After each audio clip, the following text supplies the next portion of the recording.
आज का दिन हरियाणा वासियों के लिए खास रहने वाला है क्योंकि आज हरियाणा का बजट आने वाला है। आज पेश होगा हरियाणा का 2022-23 का बजट। आज सदन में ये बजट पेश होने वाला है। हरियाणा के सीएम मनोहर लाल बतौर वित्त मंत्री बजट पेश करने जा रही हैं। आपको बता दें कि 10 बजे सुबह ये कार्यवाही शुरू होगी, यानी करीब एक घंटे के बाद ये कार्यवाही शुरू होने जा रही है। सीएम की ओर से गठबंधन सरकार का तीसरा बजट पेश किया जाएगा।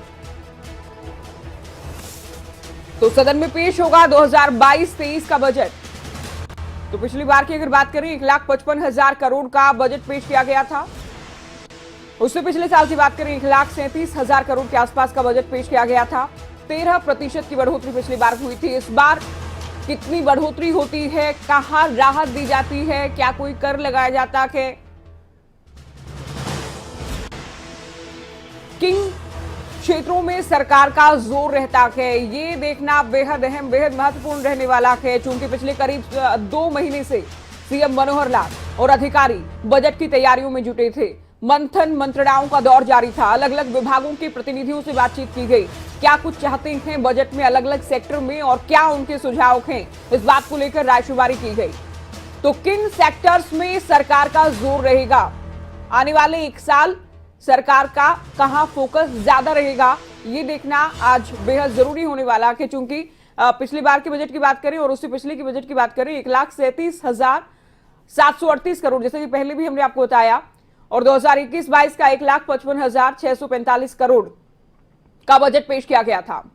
तो इससे पिछले 2 साल के बजट हमने आपको दिखाएंगे और आज तीसरा बजट गठबंधन सरकार का, बीजेपी जेजेपी सरकार का तीसरा बजट आने वाला है। सीएम मनोहर लाल वित्त मंत्री के नाते ये बजट पेश करने जा रहे हैं। तो कितनी बढ़ोतरी होती है, चूंकि माना यह भी जा रहा है कि 2.25 लाख करोड़ के आसपास का हरियाणा का बजट पहुंच सकता है। हालांकि इंतजार जरूर करना होगा कौन से सेक्टर को कितना दिया जाता है, किस बात पर जोर रहता है, क्या महिलाओं को कोई खास तोहफा सरकार की ओर से मिलता है, बुजुर्गों के लिए क्या कुछ रहता है, शिक्षा के लिए, स्वास्थ्य के लिए, किसानों के लिए क्या कुछ रहेगा, ये देखना आज बहुत जरूरी होने वाला है। चूंकि सभी को इंतजार है बजट का और लोग बहुत राहत भी चाहते हैं, राहत चाहते हैं लोग कि सरकार कुछ ना कुछ राहत दे आज के बजट में। तो खबरें देखिए ये हैं कि कम से कम कोई नया कर तो नहीं लगाया जाएगा। स्वास्थ्य क्षेत्र में पिछली बार की बात करें 7,731 करोड़ का बजट ये तय किया गया था। सिंचाई और जन स्वास्थ्य अभियांत्रिकी के लिए 8,483 करोड़ का बजट तय किया गया था।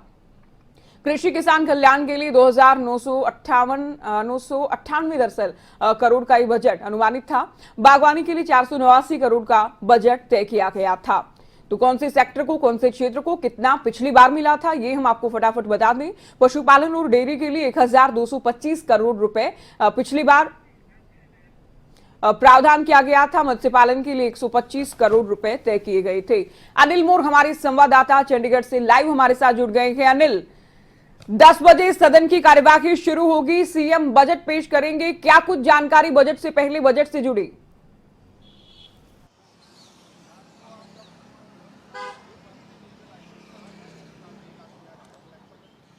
देखिए, इस वक्त खबरें अभी तक की टीम सीएम आवास के बाहर है। हम सारी की सारी तस्वीरें दिखाएंगे। बजट का जो पल पल का अपडेट है, सबसे पहले खबरें अभी तक प्रदेश की जनता को बताएगा। और बजट की बात करते हैं, 10 बजे विधानसभा सत्र की जो आज की कार्यवाही है वो शुरू होगी। सत्र शुरू होते ही मुख्यमंत्री मनोहर लाल बजट पढ़ना शुरू कर देंगे। मुख्यमंत्री मनोहर लाल साल 2022-23 का बजट पेश करेंगे। गठबंधन सरकार का तीसरा बजट ये होगा और मुख्यमंत्री का बतौर वित्त मंत्री ये तीसरा बजट रहने वाला है। फिलहाल जो सीएम आवास के बाहर की तस्वीरें वो मैं आपको दिखाना चाहूँगा। सीएम आवास के बाहर खड़े हैं।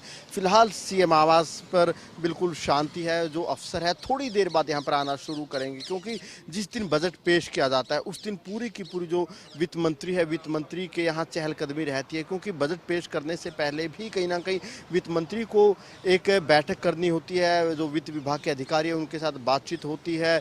जो बजट की कॉपी होती है उस पर साइन करने होती है। जो एक सालों से प्रथा चली आ रही है वो प्रथा एक कहीं ना कहीं निर्वहन की जाती है। बजट की बात कर लेते हैं। अगर पिछले साल के अगर बजट की बात करें, साल 2021-22 के बजट की बात करें, साल 2021-22 का बजट 1,55,000 करोड़ का बजट था। उससे पहले के अगर बजट की बात करें, साल 2020-21 के बजट की बात करें, वो बजट 1,37,000 करोड़ का बजट था। जो पेश किया गया था उससे पहले के बजट से तकरीबन 13% ज़्यादा था और इस बार संभावना है कि तकरीबन 15 से 17% बजट ज़्यादा रहेगा। जो हमें सूत्रों के हवाले से जानकारी मिल रही है, जो हमें बताया गया कि करीब 2.25 लाख करोड़ का ये बजट रहने वाला है, करीब 2.25 लाख करोड़ का ये बजट रहने वाला है। कुछ ही पल में सीएम आवास पर यह मीडिया को एंट्री दी जाएगी। मुख्यमंत्री के मीडिया एडवाइजर अमित आर्य भी मौजूद है, वो बजट को लेकर क्या कहेंगे। अमित आर्य जी, आज सीएम साहब बजट पेश करने जा रहे हैं, अंतर्राष्ट्रीय महिला दिवस है, कि क्या लग रहा है इस बार प्रदेश की जनता के लिए क्या खास रहेगा? हमेशा ही खास रहता है, आपको पता ही है। और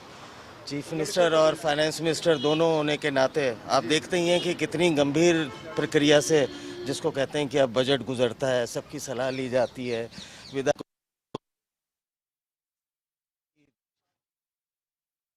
जो भी हमारा सेगमेंट है उन सब की, जिसको कहते हैं कि सलाह ली जाती है और बजट के अंदर उनको सीरियसली उनको डाला जाता है, क्योंकि बजट का मतलब है प्रदेश की जनता की भलाई का बजट। और आपको ये मैं विश्वास के साथ कह सकता हूँ कि इस बार भी प्रदेश की जनता की भलाई और उनके जीवन के स्तर को और कैसे ऊंचा उठाया जा जीवन सकता स्तर तो आप बढ़ाने की बात कह रहे हैं, लेकिन कोई नया बोझ तो नहीं डाल देंगे लोगों के ऊपर, जनता के ऊपर कोई राहत तो देंगे, कोई उम्मीद करें प्रदेश की जनता आपसे? है। बिल्कुल, इसमें आप मुख्यमंत्री जी को बहुत अच्छे से जानते हैं, आपको पता है, आप उनके व्यक्तित्व को जानते हैं कि वो उनका तो पूरा जीवन, जिसको कहते हैं कि प्रदेश की जनता और उसकी भलाई और उसकी बेहतरी के लिए। बिल्कुल, देखिए ज्योति, जैसा हमने कहा था कि कुछ ही पल में जो सीएम हाउस के अंदर की तस्वीरें सबसे पहले खबरें अब तक दिखाएगा और आप देख सकते हैं सीएम हाउस में सबसे पहले खबरें अब तक आ चुका और कहीं ना कहीं क्या कुछ खास होगा बजट में, क्योंकि जैसा मैंने आपको बताया था कि जो पिछला बजट था 1,55,000 करोड़ का बजट था और इस बार संभावना ये है कि करीब 2.25 लाख ये बजट रहने वाला है। अब तमाम सेक्टर की बात कर लेते हैं कि तमाम सेक्टरों में क्या कुछ रहेगा, क्योंकि पिछले 2 साल की बात करें, जो 2 बजट पेश किए गए, कहीं ना कहीं कोरोना का एक साया, कोरोना की मार देखने को मिली है। सीएम हाउस के अंदर की भी तस्वीर आप लगातार देखिए और कहीं ना कहीं स्वास्थ्य पर खासा फोकस किया गया है और लगातार मुख्यमंत्री घोषणा पहले ही कर चुके हैं कि प्रदेश के तमाम जिलों में मेडिकल कॉलेज बनाया जाएगा। इस बार स्वास्थ्य को लेकर क्या खास रहेगा, क्योंकि पिछले बजट की बात स्वास्थ्य पर खासा फोकस किया गया था, इस बार स्वास्थ्य को लेकर बजट में क्या कुछ खास रहेगा। और ये देखिए मुख्यमंत्री आवास पर हम आ चुके हैं।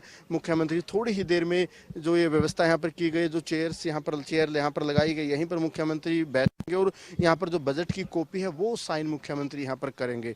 और जैसा हमने बताया कि आने वाले दिनों में अगर हम गाँवों की बात कर लेते हैं, क्योंकि इस बार बजट में गाँव और शहरों पर किस तरीके से फोकस किया जाएगा, क्योंकि जो 45 नगर निकाय चुनाव होने हैं जिसमें नगर परिषद और नगर पालिका है, तो शहरों को लेकर मुख्यमंत्री क्या घोषणा करते हैं। शहरों में जो मूलभूत सुविधाएं हैं, लगातार यहाँ की जो तैयारी की भी तस्वीरें आप देखते रहिए, जो शहरों में जो मूलभूत सुविधाएं उनको और किस तरीके से मजबूत किया जा सकता है, उस पर खासा फोकस रह सकता है। पिछले दिनों जिस तरीके से विकास शुल्क बढ़ाया गया था, उसके बाद से कहीं ना कहीं विपक्ष की तरफ से भी विरोध किया गया। अब शहरों को लेकर क्या कुछ प्लानिंग रहने वाली है। आने वाले दिनों में गाँवों में भी पंचायत चुनाव होने हैं, क्योंकि बड़े लंबे समय से जो पंचायत चुनाव वो लंबित है, गाँवों पर किस तरीके से फोकस किया जाता है। और खासतौर से अगर आज की बात करें, आज अंतर्राष्ट्रीय महिला दिवस है, महिलाओं का दिन है, तो इसी मौके पर मुख्यमंत्री अपना बजट पेश करेंगे, तो महिलाएं मुख्यमंत्री से क्या उम्मीद करें। हालांकि मुख्यमंत्री के पिटारे में क्या कुछ रहने वाला है वो 10 बजे के बाद हमें बिल्कुल पता लग जाएगा, लेकिन महिलाओं के लिए बजट में क्या कुछ होगा, युवा क्या उम्मीद करे, तो कहीं ना कहीं प्रदेश का हर वर्ग मुख्यमंत्री से उम्मीद कर रहा है। व्यापारी उम्मीद कर रहे हैं कि उनको राहत मिले, क्योंकि कोरोना की वजह से व्यापार पर एक बड़ा असर पड़ा था, व्यापारियों पर एक बड़ा असर पड़ा था, तो कहीं ना कहीं व्यापारी भी एक बड़ी उम्मीद मुख्यमंत्री से कर रहे हैं। अब देखना है होगा कि मुख्यमंत्री, क्योंकि मुख्यमंत्री वित्त मंत्री है, इनको अपना तीसरा बजट पेश करना है, तीसरे बजट में प्रदेश की जनता के लिए क्या कुछ रहने वाला है, जैसा क्या होगा इसके लिए तो इंतजार करना ही होगा मुख्यमंत्री कोई। लेकिन जिस तरह से अनिल, सीएम की ओर से लगातार बैठकें की गई, सुझाव लिए गए, रायशुमारी की गई, उससे लगता है कि हर एक वर्ग का ध्यान रखा जाएगा। और जैसा कि आपने कर को लेकर भी बात की, तो उम्मीद ये करती है हरियाणा की जनता की कोई अतिरिक्त कर या अतिरिक्त बोझ इस बजट में ना हो आमजन के लिए।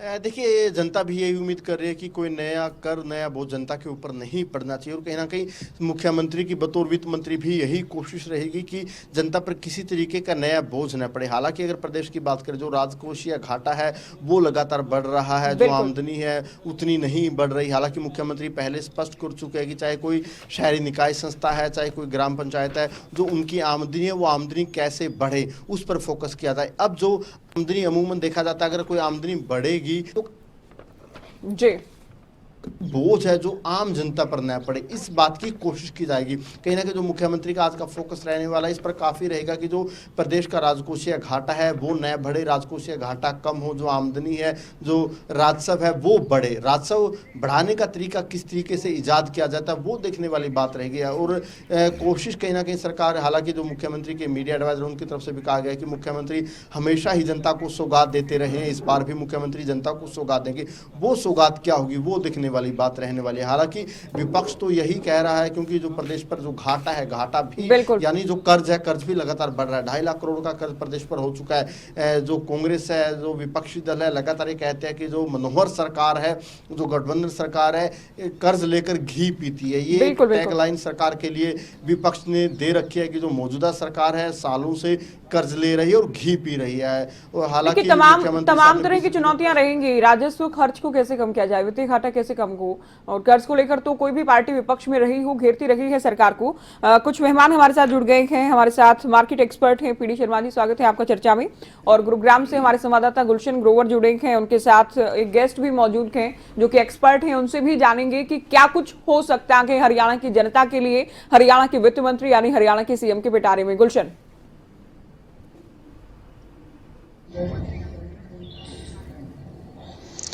देखिए ज्योति, बिल्कुल 10 बजे हरियाणा के मुख्यमंत्री बतौर वित्त मंत्री आज बजट पेश कर रहे हैं, तो लोगों को खासी उम्मीदें हैं इस बार 2022-23 के बजट पे कि इस बार मुख्यमंत्री बतौर वित्त मंत्री बजट पेश कर रहे हैं तो अच्छा बजट होगा। लेकिन हमने बजट में रायशुमारी भी ली थी कि कैसा होना चाहिए बजट, और आज पूछते हैं कि आज बजट पेश होना है तो किस तरह से इनको लगता है। मेरे साथ तमाम सेक्टर से लोग हैं, रियल एस्टेट सेक्टर की बात करें या उद्योगपतियों की बात करें, हेल्थ सेक्टर की बात करें।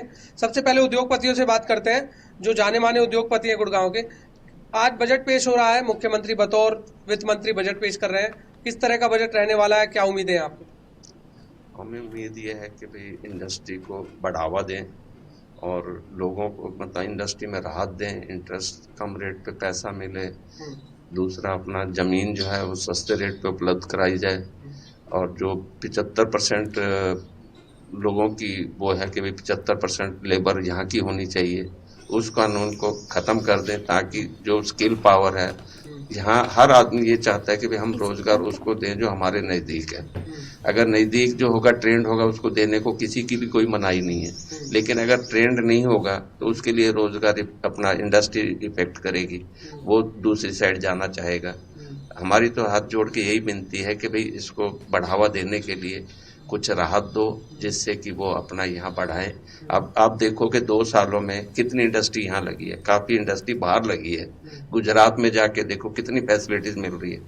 अगर वही फैसिलिटीज़ यहाँ मिले तो कौन बाहर जाना चाहेगा? कोई भी नहीं जाना चाहेगा।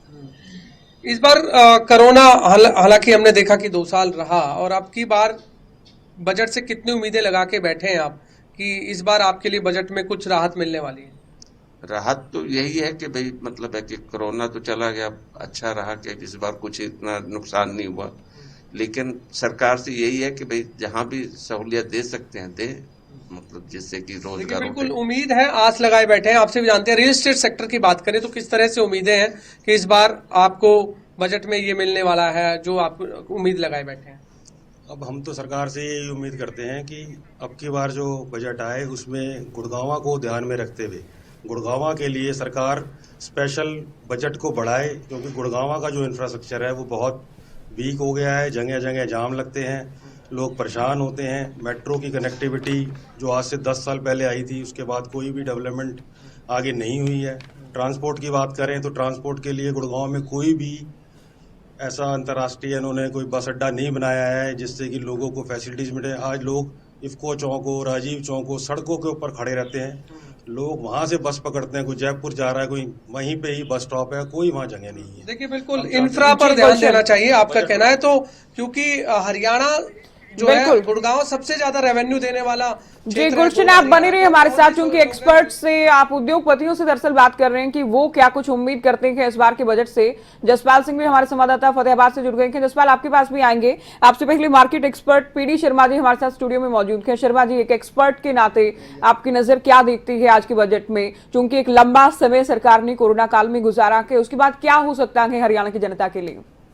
थैंक यू ज्योति जी, सबसे बड़ा मुद्दा तो मेरे हिसाब से एंड लोगों की एक्सपेक्टेशन है, ट्रेडर की एक्सपेक्टेशन है कि जीएसटी लॉ जो बहुत कॉम्प्लिकेटेड है, जी जिसमें जो छोटे व्यापारी हैं, ट्रेडर्स हैं, खासकर स्मॉल ट्रेडर्स, वो बहुत परेशान हैं। उसके लॉ को सिंप्लीफिकेशंस की तरफ हर ट्रेडर्स देख रहा है। नंबर 2, जो फ्रूट एंड वेजिटेबल्स ग्रोअर हैं, उनके ऊपर मार्केट फ़ी लगती है, तो वो उम्मीद करते हैं कि वो मार्केट फ़ी से उनको एग्जम्पशंस मिले। जी जो कॉलोनीज हैं, हरियाणा में लगभग 2000 ऐसी इरेगुलर कॉलोनीज हैं जिनमें बेसिक एमिनिटीज़ नहीं हैं। बिल्कुल, ये बड़ा मुद्दा है। लोगों की एक्सपेक्टेशंस हैं कि वो कॉलोनीज रेगुलराइज हो और वहाँ पर basic facility, water, electricity, sewerage, roads अच्छी तरह से बने। ये वेलफेयर स्टेट होने के नाते ये गवर्नमेंट की रिस्पॉन्सिबिलिटी भी है। बिल्कुल, या तो जो इरेगुलर कॉलोनीज हैं उनको डेवलप मत होने दो, अगर हो गई तो उनको रेगुलराइज करें। नंबर 3, जो वैकेंट पोस्ट हैं, गवर्नमेंट की रिक्रूटमेंट पॉलिसी फुल प्रूफ हो, ट्रांसपेरेंट हो एंड सब जो बेरोजगार हैं उनको ऐसा लगे कि यस वेलफेयर स्टेट है, हमारे तरफ इनका ध्यान है, इनके रोजगार के लिए और इन वैकेंट पोस्ट को फिलअप करने के लिए गवर्नमेंट प्रावधान करे। मैं लोगों की यही एक्सपेक्टेशन है इस बजट से कि जो वैकेंट पोस्ट हैं उनको जल्दी से जल्दी फिलअप किया जाए। बिल्कुल। बूस्ट ऑफ हेल्थ इंफ्रास्ट्रक्चर एक बहुत बड़ा इशू है और ये कोरोना काल में बहुत जरूरी भी हो गया। जी हाँ, कोरोना काल में हमने देखा कि सारा हमारा हेल्थ इंफ्रास्ट्रक्चर क्रम्बल कर गया। बिल्कुल, तो उसको बूस्ट किया जाए और जहाँ तक पॉसिबल हो हर आदमी को मेडिकल फैसिलिटी प्रोवाइड हो। एक और इशू लोगों का है, मार्केट की फीलिंग है कि एक defence corridor on the line of UP and Tamil Nadu बने। एक मिल्क ग्रोअर का प्रोड्यूसर्स की भी एक प्रॉब्लम है कि स्टेट में मिल्क चिलिंग प्लांट्स इनएडुकेट है। तो कुल मिलाकर आपने शेरवानी बहुत सारे सुझाव दिए हैं कि ये होना चाहिए और इसकी जरूरत है। ये लोगों की एक्सपेक्टेशंस भी है। उम्मीदें हैं। अगले सवाल में आपसे हम पूछेंगे कि सरकार कैसी स्थिति में है, सरकार कितना और क्या दे सकती है तीसरे बजट में हरियाणा की जनता को। जसपाल के पास चलते हैं। जसपाल, आपके साथ कुछ लोग भी मौजूद हैं, वो हरियाणा के सीएम से बतौर वित्त मंत्री क्या उम्मीद करते हैं कि क्या मिल सकता है इस बार बजट में उनके लिए?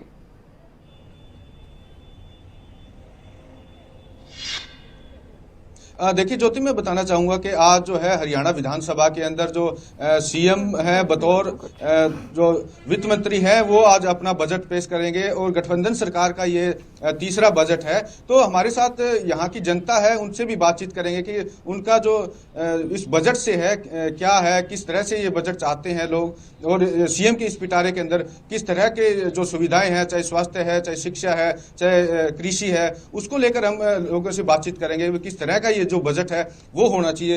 ये बताइए किस तरह का आप बजट चाहते हैं? आज विधानसभा के अंदर जो है बजट पेश हो रहा है, किस तरह का बजट चाहते हैं? मैं पहले तो ये बता रहा हूँ, मैं फतेहाबाद से बोल रहा हूँ और जो सरकार जो बीजेपी की है उसका तो 8वां बजट है ये और गठबंधन की सरकार का ये तीसरा बजट है। परंतु बीजेपी ने 8 सालों के अंदर ना तो कोई स्वास्थ्य के बारे में लोगों को कोई निर्धारित आज के बजट के अंदर आप क्या चाहते हैं? बजट में ही कह रहा हूँ मैं, बजट के बारे में। इस बजट के अंदर स्वास्थ्य के बारे में सरकार ने ऐसी कोई पॉलिसी नहीं बनाई। भी किसी को फ्री जो मीडियम वर्ग है, SC BC है, रिजर्व है, उनको चलो आयुष्मान कार्ड बना दिया। जो मीडियम वर्ग है जिनके आय कम होती है परंतु सरकार आंकड़ों में दिखाती नहीं उनको, उनके पैसे बीमारी पर, पढ़ाई पर खर्च हो जाते हैं। ऐसी इस बजट में कोई व्यवस्था नहीं है। सारी उम्र एक मीडियम परिवार की तनख्वाह जो पैसे जो होती है वो सारा स्वास्थ्य और शिक्षा पर खर्च हो जाता है। अब बच्चों की शिक्षा के लिए शिक्षा देती डिग्री, परंतु उसको कंपटीशन के लिए, कोचिंग के लिए दिल्ली चंडीगढ़ जाना पड़ता है, वहाँ पैसे लाखों रुपए खर्च हो जाते हैं। तो ऐसी सरकार ने ऐसे कोई प्रोविज़न नहीं है इसके अंदर भी जो बजट के अंदर कोई किया हो भी उनको ये खर्चा बजट पर, शिक्षा पर, स्वास्थ्य पर। अब ये जो इलेक्ट्रिक एनर्जी है उसमें लिए सोलर के लिए सरकार जो है ऐसे प्लांट लगा दे, जो सस्ते मिले, सोलर की ऊपर जो है फिट कर दे छतों पर, तो इलेक्ट्रिक का जो खर्चा वो कम होगा, बचेगा। ऐसी कोई प्रोविजन नहीं है, सिर्फ अपने अपने जो है। तो अब सरकार से आपकी क्या मांग है, किस तरह का बजट हो? मेरी तो मांग यही है सरकार से कि स्वास्थ्य हर वर्ग का फ्री होना चाहिए।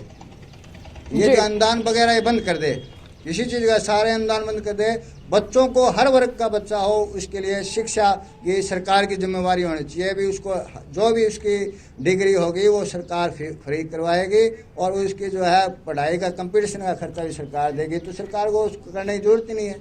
हमारे साथ किसान भी है, बिल्कुल उनसे जसपाल। बातचीत करते हैं भी किस तरह का जो बजट है वो किसान हितैषी चाहते हैं। किस तरह का बजट चाहते हैं आप? किसानों की आय बढ़ाने के लिए, दुगनी आय के लिए वादा किया था सरकार ने, लेकिन इसमें कृषि का बजट बहुत कम दिया जाता है।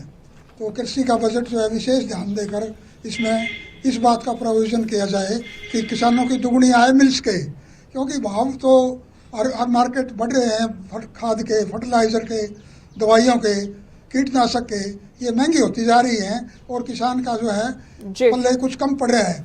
तो उसमें ये ज़रूरी है कि किसान की इस आमदनी में बिल्कुल जसपाल, किसानों को भी काफी उम्मीदें हैं, और आज चूंकि महिला दिवस है तो महिला दिवस पर महिलाओं को भी उम्मीदें हैं कि महिलाओं के लिए कोई ना कोई बड़ी घोषणा हो सकती है। कुछ ही मिनट्स का इंतजार के हम कहेंगे, आधे घंटे से कम लगभग समय बचा के, जिसके बाद सीएम की ओर से बजट पेश किया जाएगा, सदन की कार्यवाही शुरू होगी। डिजिटल तरीके से इस बार भी सीएम बजट पेश करने वाले हैं। तो एक छोटे से ब्रेक के लिए यहाँ पर रुक लेते हैं, उसके बाद फौरन लौटेंगे, सीधे आपको कार्यवाही भी दिखाएंगे और बजट भी सुनाएंगे कि क्या कुछ है इस बार हरियाणा की जनता के लिए हरियाणा के बजट में।